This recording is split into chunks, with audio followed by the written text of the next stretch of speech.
Classes से आप लोगों को set first mathematics class 10th की वेरी मोस्ट इम्पॉर्टेंट 20 बहुविकल्पी क्वेश्चन आपको मिलते रहेंगे जो एग्ज़ाम में कई बार आते हैं।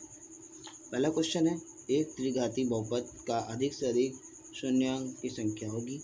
यहाँ आपका त्रिघाती बोल रहा है, त्रिघाती मतलब होता है तीन घात होगा इसका आंसर। उसके बाद तीन संख्या होगी।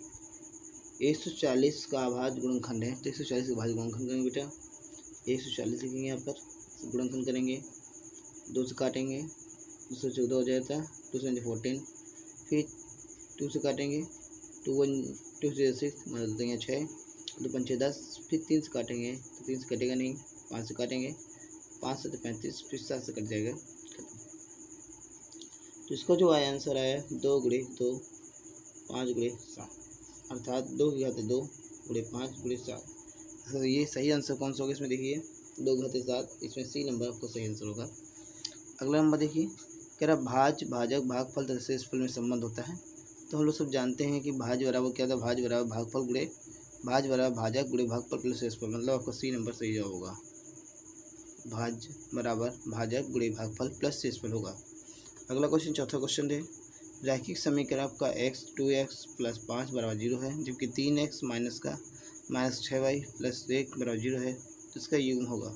तो बेटा देखो इसका सूत्र क्या होता है, a1/a2 b1/b2 c1/c2 होता है। इस फॉर्मूले में हम लिखेंगे तो जैसे यहाँ a1 की वैल्यू 1 होगा, यहाँ a2 की वैल्यू आपको -3 है, b1 की वैल्यू यहाँ पर 2 है बेटा, b2 की वैल्यू -6 है, c1 की वैल्यू 5 है बेटा यहाँ पर, और c2 वैल्यू 1 है। तो देखा जाए तो ये 6 सही है, ये भी सही है, ये बराबर, ये नॉट इक्वल है। तो इस कंडीशन में ये कह रहा है कि अगर ये हमारा ऐसा है तो इसमें कौन सही होगा। देखो ये आदित्य हल नहीं हो सकता है, ठीक, इसमें ये 2 हल भी नहीं हो सकता, अपरिमेय रूप से ये अनेक हल भी नहीं है, मतलब इसमें आपका जो ऑप्शन होगा डी नंबर सही होगा, फिर इसमें से कोई नहीं है इसमें से, ठीक। अगला क्वेश्चन देखिए, इसमें कह रहा है समांतर श्रेणी आपकी दी हुई है, -5 -1 और 3 और 7 का सर्वांतर होगा। सर्वांतर बार बात की जाए, सर्वांतर डी बराबर होता है a2 - a1। a2 हमारे पास क्या है -1, और जबकि a1 क्या है हमारे पास -5, तो माइनस प्लस 5 हो जाएगा, 5 में 1 जाएगा तो कितना जाएगा 4, तो 4 इसका सही आंसर होगा। 4 नंबर कौन सा है आपका, डी नंबर सही जवाब होगा। नेक्स्ट क्वेश्चन देखिए, दी गया समीकरण है ax² + bx + c बराबर 0 है, तो व्युत्क्रम का सूत्र होगा। तो व्युत्क्रम होगा, तो इसका सूत्र पूछ रहा है, सूत्र क्या होता है b² - 4ac, ठीक, सी नंबर सही होगा। अगला क्वेश्चन है कि दो बिंदु 3, 2,3 और 4,1 है के बीच की दूरी ज्ञात करनी है। तो बीच की दूरी का सूत्र होता है, हम लोग जानते हैं कि डी बराबर होता है रूट के अंदर x2 - x1 का whole square plus y2 - y1 का होल स्क्वायर। बात की जाए इसकी, तो इसकी वैल्यू को हम लोग फाइंड करते हैं। तो यहाँ ये x1 है, ये y1 है, x2 है, ये y2 है। अब इसमें देखो x2 कितना है 4, x1 कितना है 2 का स्क्वायर हो जाएगा, x2 y2 कितना है 1 और y1 कितना है 3 का स्क्वायर हो जाएगा। हल करेंगे इसको तो कितना आएगा, 2 4 में 2 गए 2, 2 का स्क्वायर 4 होता है, 3 में 2 गए, 3 में 1 गए 2, -2 का स्क्वायर करेंगे 4 आएगा, निकालेंगे तो 4 4 8 हो जाएगा, 8 को अगर हल करेंगे 2√2 आएगा, तो 2√2 इसका सही जवाब होगा। कौन सा ऑप्शन सही इसका, बी नंबर सही जवाब होगा। नेक्स्ट क्वेश्चन देख लीजिए इसका। नेक्स्ट क्वेश्चन आपके पास है 8वां, ये द्विघात समीकरण 3x² - 12x + m हो बराबर 0 हो के मूल बराबर हो तो m का मान होगा। तो सिंपल है, अगर इस कंडीशन में है तो यहाँ पर a² + bx + c से तुलना कराएंगे, तो a बराबर हमारा 3 आएगा, b बराबर -12 आएगा, c बराबर m आएगा। इस कंडीशन में देखा जाए तो मूल अगर बराबर है तो इसमें b² - 4ac बराबर 0 हो जाएगा, और यहाँ वैल्यू पुटिंग करेंगे, ए बी का मान कितना -12, तो -12 का स्क्वायर कर देंगे, 4, a का मान 3, c का मान m, तो यहाँ 12 + 44 हो जाएगा, यहाँ -4 = 12, 12m हो जाएगा। अब इसको हल किया जाए तो 12m माइनस में तो प्लस में हो जाएगा, तो 12m माइनस में प्लस हो जाएगा 144, 12 गुणे में क्या हो जाएगा, बटे में जाएगा तो 144 बटे 12 हो जाएगा, 12 भाग करेंगे तो 12 ही आंसर आएगा। इसका डी नंबर सही जवाब होगा। नेक्स्ट क्वेश्चन देख लीजिए। एक समबाहु त्रिभुज जिसकी ABC त्रिभुजाएं ABC है माने जिसकी भुजा 2 दी है, इसके प्रत्येक शीर्ष लंब की लंबाई बताना है। तो सिंपल है, बहुत इतनी है। अब इस अकॉर्डिंग किया जाए तो इसमें आपका ये बना हुआ है, यहाँ A तो इसका मतलब 2A हो गया लंबाई। तो आप सब लोग जानते हो इसकी लंबाई भी 2A है। तो हमें ये लंब ज्ञात करना है, शीर्ष लंब मतलब ये ज्ञात करना है, ये इसका मान लो H। तो पाइथागोरस में से हिसाब से करोगे तो क्या होगा, कड़ स्क्वायर बराबर लंब स्क्वायर प्लस आधार स्क्वायर होता है। कड़ हमारे पास 2A है तो 2A का स्क्वायर कर देंगे, 2A का स्क्वायर। लंब हमारे पास H है तो H का स्क्वायर कर देंगे। आधार क्या खाली A है तो A का स्क्वायर कर देंगे। यहाँ तो करेंगे तो 4A स्क्वायर हो जाएगा, यहाँ पर H स्क्वायर हो जाएगा, यहाँ पर A स्क्वायर हो जाएगा। A स्क्वायर यहाँ भेजोगे तो 4A square minus A square हो जाएगा और H स्क्वायर। यहाँ घटाओगे तो 3A स्क्वायर आएगा। अगर इसको रूट हटाओ, स्क्वायर हटाना है तो रूट लगा दोगे। जैसे रूट हटाओगे तो ये आएगा, A बाहर आ जाएगा, A स्क्वायर है तो √3 बचेगा और यहाँ H बचेगा। तो जो शीर्ष लंब आया है वो A√3 आया था। A√3 आपको कौन सा आंसर है, A√3 सी नंबर इसका सही होगा।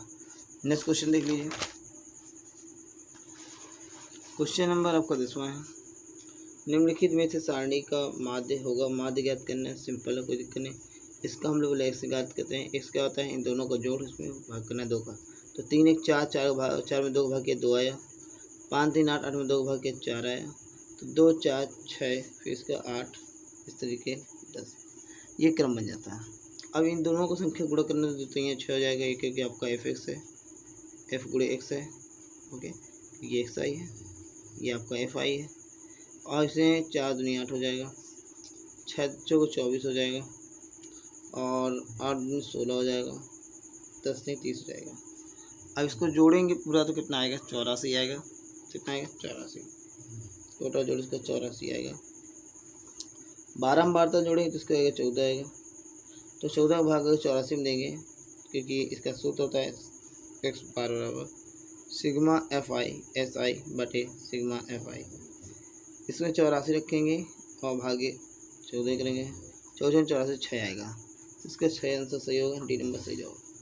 अब ये अगर साइन 27 साइन 63 है तो हम मानते हैं साइन 27 जगह हम क्या लिखते हैं, साइन 27 जगह हम क्या लिख सकते हैं, साइन 90 माइनस 63 लिख सकते हैं। तो कॉस 63 है, तो 90 माइनस थीटा बदलता है तो हो जाता है कॉस 63 हो जाएगा बटे कॉस 63।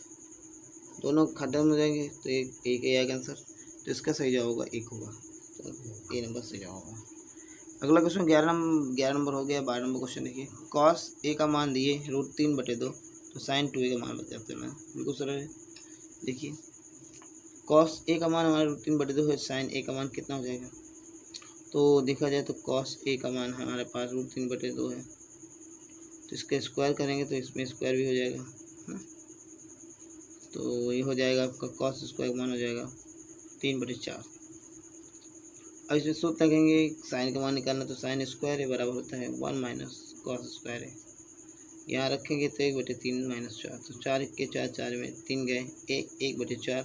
अर्थात अगर साइन A का मान निकाला जाए तो ये जाएगा 1 बटे 2। 1 बटे 2 आएगा। हमें निकालना क्या है, साइन 2A का मान निकालना है, साइन 2A। तो साइन 2A बराबर होता है 2 sine A into cos A, ये होता है फॉर्मूला। 2 साइन A का मान कितना है, 1 बटे 2 है। कॉस A का मान कितना है, √3 बटे 2 है। √3 बटे 2 2 से 2 खत्म हो जाएगा तो यहाँ आएगा आपका √3 बटे 2 आंसर आएगा। तो √3 बटे 2 सही होगा, डी नंबर सही होगा। क्वेश्चन नंबर अगला है, देखिए क्वेश्चन ये है आपका 1 + tan स्क्वायर है बटे 1 + cos स्क्वायर है। तो 1 + tan स्क्वायर है, आप जानते हो सिक स्क्वायर एक बराबर होता है, सूत्र होता है। और 1 + cos स्क्वायर भी सूत्र होता है, जो cos स्क्वायर बराबर होता है, cos स्क्वायर ही हो जाएगा। सिक स्क्वायर का फार्मूला को होता है 1 बटे कॉस स्क्वायर ही होता है, और कॉसिक बराबर होता है 1 बटे साइन स्क्वायर होता है। तो बाहर बाहर और अंदर अंदर गुणा हुआ तो हो जाएगा साइन स्क्वायर बटे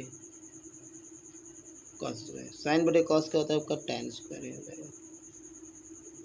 तो इसमें सही जो होगा tan स्क्वायर, सही जो होगा tan स्क्वायर आपका डी नंबर सही जो होगा। नेक्स्ट क्वेश्चन देख लीजिए, जो क्वेश्चन नंबर 14 है। साइन 2A बराबर 2 साइन A लिखा हुआ है, तो इसको हल करना है। सिंपल हल कर सकते हैं हम भी। तो क्या हो जाएगा 2 sign A into cos A हो जाएगा। यहाँ पर 2 साइन ए होगा, ये आपका गुणा में तो बटे में आ जाएगा, तो कॉस ए बराबर हो जाएगा 2 साइन ए बटे 2 साइन ए।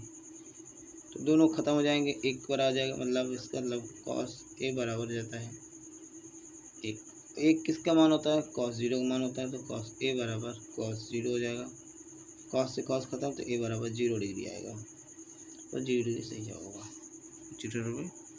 0 डिग्री को सही जवाब होगा बेटा। ओके, तो यहाँ आपका फार्मूला का है 2 साइन ए कॉस ए और 2 साइन ए, यहाँ इसको गुणा में तो बटे में दिया, तो एक बराबर, तो यहाँ कॉस ए बराबर 1 है, तो कॉस ए बराबर ये किसका कॉस 0 का मान होता है, तो ए बराबर 0 आएगा। क्वेश्चन नंबर 15 है, कह रहा है 22 सेंटीमीटर परिधि है वाले वृत्त का चतुर्थांश में क्षेत्रफल ज्ञात करना है। तो चतुर्थांश तो 22 वाले परिधि है, परिधि का क्या होता है 2 पाई आर होता है बराबर 22, तो आर का मान कितना आ जाएगा 22/2, पाई का मान 22/7 होता है, 7 ऊपर हो जाएगा, 22 से 22 खत्म, अतः 7/2 इसका आर का मान है। जब ये कह रहा है चतुर्थांश में, तो थीटा बराबर 90 अंश होगा, अर्थात क्षेत्रफल ज्ञात करना है, क्षेत्रफल सूत्र क्या होता है थीटा बटे 360 पाई आर स्क्वायर। यहाँ वैल्यू देंगे थीटा 90/360, पाई का मान 22/7, आर स्क्वायर मतलब आर का मान 7/2 स्क्वायर, तो वैल्यू देंगे, ये 2 से काटेंगे तो 11 आएगा, इससे ये 7 खत्म हो जाएगा, ये 0 जो खत्म हो जाएगा, 9 चौक 36 4 आएगा। तो देखा जाए कि 11 से 77 होता है और 4 दूनी 8 होता है, तो 77/8 इसका सही होगा, 77/8 सी नंबर सही आंसर होगा। ओके, बिल्कुल बहुत सरल मेथड में बता रहे हैं बेटा, एक एक इसका कैलकुलेशन करके बता रहे हैं आप लोगों को। कैप्सूल संयोजन है, कैप्सूल का संयोजन बार बात किया जाए तो कैप्सूल में बेटा देखा जाए तो एक कैप्सूल अगर बनाया जाए तो कैप्सूल इस तरीके बनता है। तो इसमें 2 अर्धगोले लगे हुए हैं, ये देखो एक बेलन है, तो 2 अर्धगोले एक बेलन जो होगा वही आंसर होगा, तो एक बेलन 2 अर्धगोले, ये गलत है, ये आपका बी नंबर सही होगा, एक बेलन 2 अर्धगोले होंगे। ठीक, उसके बाद यदि कुछ आंकड़ों के माध्य और बहुलक दिए हुए हैं तो इसका माध्य ज्ञात करना है। तो इसका माध्य का फार्मूला था 3 माध्यक बराबर 3 माध्यक बराबर 2 माध्य माइनस बहुलक। तो यहाँ पे देखा जाए तो 3 हो जाएगा, माध्यक हमारे मालूम नहीं है, 2 माध्य कितना हमारे पास 32 है माइनस 35, तो 2 और 2 गुणा 2 3 4, 2 3 6 64 35, इसे माइनस करेंगे 4 में 14 5 गए 9 आएगा, यहाँ पे 5 बचे 5 में 3 जाएगा 2 आएगा। अब ये 3 आपका बटे में है तो गुणा में आ जाएगा, क्या में आ जाएगा गुणा में आ जाएगा, बट फार्मूला मिस्टेक लग रहा है ना। तो अगर देखते हैं इसको हल करके दूसरे से, क्योंकि इसमें इसको हल करते हैं फिर से। देखिए अगर यहाँ पे हम देखा जाए कि यहाँ पे क्या हो रहा है, यहाँ प्लस कर दिया जाए, प्लस का फॉर्मूला होता है, तो हो जाएगा 5 4 9, ठीक, और 6 3 9 हो जाएगा। ठीक, यहाँ प्लस होगा बेटा, तो 3 आपको गुणे में है तो बटे में आ जाएगा, माध्य बराबर 3 भाग कर जाएगा, 3 से काटोगे 3 का 9 3 का 9, तो 33 का सही जवाब होगा 33। ओके, यहाँ बेटा प्लस होगा। अगला क्वेश्चन देखिए, आप इस चैनल को सब्सक्राइब करिए, लाइक करिए, शेयर करिए, आप लोगों के लिए बना रहा हूँ, जिससे हर 2 दिन में आपको ये PDF मिलती रहेगी। ये सेट सॉल्व करके 20 क्वेश्चन मिलते रहेंगे। निम्न के बारे में बात सारणी में बहुलक का होगा, तो जिसकी बारे में बात सबसे अधिक होती है वही बहुलक होता है। सबसे अधिक बारे में बात किसकी है 19 है यहाँ पर, तो 19 है, तो इसका आपका बहुलक जो होगा वो आपका 15 से 20 होगा, मतलब बी नंबर सही जवाब होगा। 2 पासों को एक साथ उछालने पर पासों में प्राप्त संख्या का योगफल 10 है, मतलब 2 पासे को उछाल जाते हैं तो एक पासे में 6 होते हैं, 2 पासे उछाले जाए तो 36 हो जाएगा। ठीक, इसलिए अगर सम है दोनों संख्याओं को तो एक तो आपका 4 + 6 हो जाएगा, दूसरा आपका जो हो जाएगा 6 + 4 हो जाएगा, और तीसरा जो आपका होगा 5 + 5 हो जाएगा, मतलब 3 पद हैं। तो अगर प्रायिकता निकालना है तो प्रायिकता हो जाएगा 3/36 हो जाएगा, काटोगे 3 1 के 3 3 के 3 3 2 6, अर्थात इसको देखा जाए तो 3 1 के 3 3 6 मतलब 1/12, तो 1/12 इसका सही जवाब होगा, जो ए नंबर है। 20वां क्वेश्चन है जो आप लोगों को खुद से करना है। एक पासे को अगर एक बार उछालते हैं या फेंकते हैं तो सम आने की प्रायिकता क्या होती है, तो हम बता देते हैं बिल्कुल सही है, आप लोग कमेंट लिख दीजिए थोड़ी देर अब देखिए ये क्या होता है इसका, एक पासे को अगर एक बार उछालते हैं तो इसमें एक बार उछालने में 6 संख्या होती है, मगर इसके सामान्य प्रयोग पूछा तो 1 2 3 4 5 6, तो इसमें सम संख्या कितनी, 1 2 3 3 है, तो सामान्य प्रयोग संख्या 3/6। हल करोगे 3 1 के 3 3 दूनी 6, मतलब इसका आंसर आएगा 1/2।